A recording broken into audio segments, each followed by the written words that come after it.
You know, as a consumer these days, if you have around 400,000 Rand, you have plenty of options to choose from if you're looking for an SUV. Ladies and gentlemen, I present to you another option.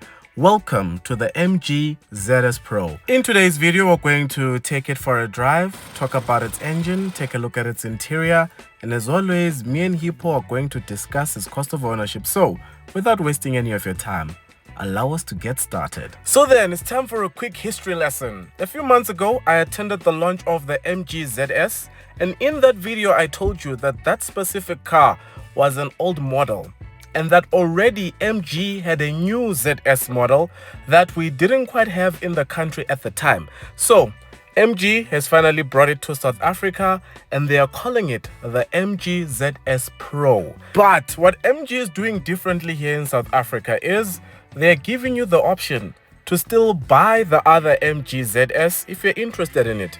It is more affordable than the new one, so it will still appeal to a number of people. But as for today, we're here for the ZS Pro. And in terms of its looks, I think it's a proper upgrade. I think it looks clean. I think it looks good. And more importantly, it doesn't look like a Mazda anymore. But let me know what you think of its design in the comments below. Now moving on, let's talk about how it drives. Now, MG being owned by a Chinese company, I'm sure you can already guess the engine capacity it comes with. If you're watching this and saying a 1.5 liter turbo petrol engine, you are correct. Honestly, I need to find out what is going on with China and 1.5 liter turbo petrol engines.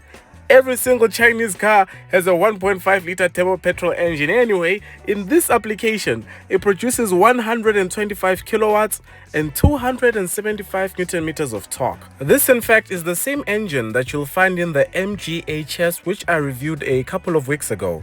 But in this car, because it is smaller and lighter, it packs a punch. The engine is very responsive. Now, it is paired with a CVT transmission, and I'm personally not too big on CVTs, but this one is well tuned. If no one tells you it's a CVT, you won't really know it. Now, out on the road, you have plenty of features. You have a lane keeping system, you have autonomous emergency braking, you've got traffic jam assist, and you have adaptive cruise control. Now, because this is a family car, you'll be happy to know that it comes with 6 airbags as standard. But if you buy the entry-level model, you'll only get 4 airbags in it. Now, speaking of models, there are only 2 available. There's the entry-level comfort model and this top-spec luxury model. Now, it's very hard to tell these 2 models apart. The easiest way you can tell is the top-spec model has 18-inch alloy wheels and the entry-level model has 17-inch alloy wheels. And you know what else has 17-inch alloy wheels? Liking and subscribing. Yeah, I made that up just now. If you've been watching this long and you still haven't liked this video, please like. If you still haven't subscribed, please subscribe. Support local YouTube, guys. It's the right thing to do. And yes, we are now on the road to 240,000 subscribers. So please share this video on your WhatsApp status when you get the chance. Share it on your Instagram stories, on your Twitter. Let them know there's a Mr. How Much on YouTube. With that said, let's take a quick look at the interior, starting with this panoramic sunroof that you only get in this top spec model. As for your seats, they're electrically adjustable, heated, and they're wrapped in artificial leather. With that said, let's take a look at the infotainment system. As for your interior, this is what you can expect. You've got leather throughout, nice touch. You have this infotainment screen and wired Apple CarPlay and Android Auto. It's not yet wireless.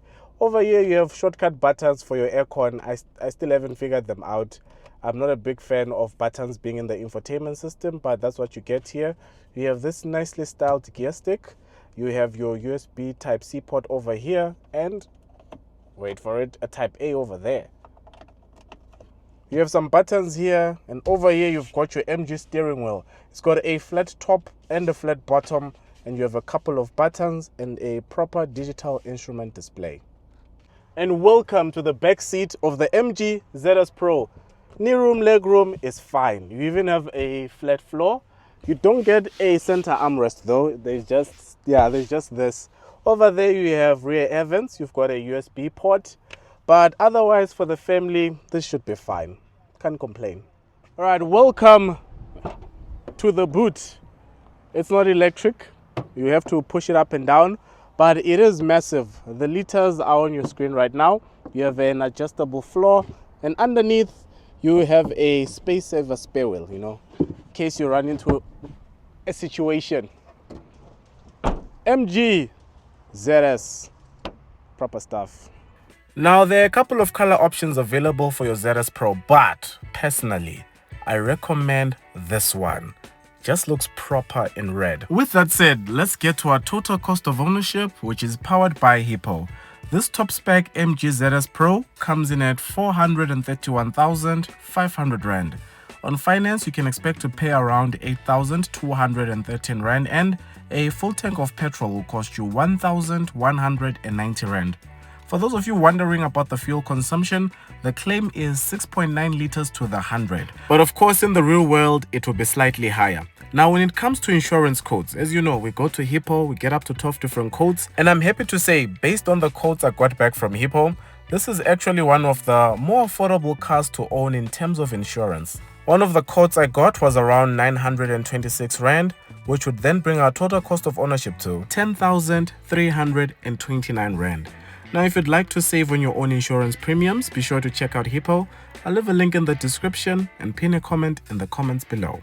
Now, if you're still not sure about MG as a brand, they would like you to know that their cars come with a 5-year, 60,000 kilometer service plan and a 7-year, 200,000 kilometer warranty. And now that you know the ZS Pro a little bit better, please let me know what you think of it in the comments below. So as a consumer these days, you are truly spoiled for choice. There are so many options now. And I guess that's a good thing because competition is good. Back in the day, we were just deciding, do I want a VW or do I want a Toyota, you know? But now you are thinking, which Chinese car do I really like? Because all of them are in this segment. You just have to decide what body style you'd like your 1.5 liter turbo petrol engine to come in, because yeah, it's a loaded segment. But in conclusion, the ZS Pro is solid. Just like I said with the MG HS, it drives much better than most other Chinese vehicles in its segment. It's really good. The only thing they need to work on is the infotainment system. Connecting the Apple CarPlay was a mission. But other than that, I give it a thumbs up. With that said, thank you so much for watching this video. I'll catch you on the next one. Take care.